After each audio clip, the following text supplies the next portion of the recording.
Welcome to the Tech Egg. Don't get scrambled. Enjoy the video.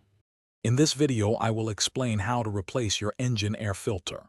This is a straightforward maintenance task that you can easily do yourself, saving both time and money. Before we begin, make sure you have a new engine air filter and a Phillips head screwdriver.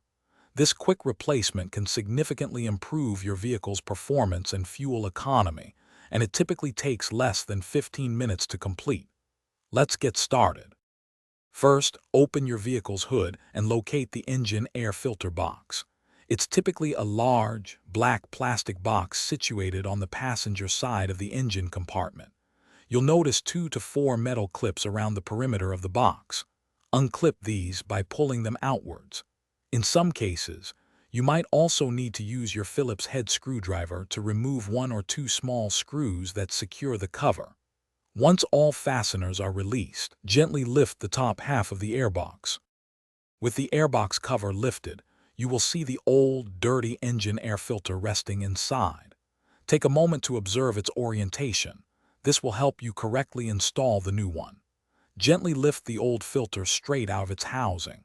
You'll likely notice accumulated dirt and debris, which is a good indicator it needed replacing. Now, carefully place your new engine air filter into the housing, making sure it sits flush and securely within the box. Ensure there are no gaps.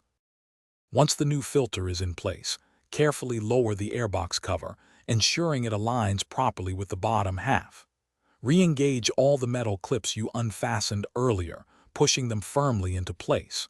If you removed any screws, reinsert and tighten them now. Double-check that the entire airbox is securely sealed to prevent unfiltered air from entering the engine. Enjoy improved engine performance, better fuel economy, and reduced emissions with your newly replaced engine air filter. Great job! Thanks for watching. Consider subscribing if I helped unscramble your problems.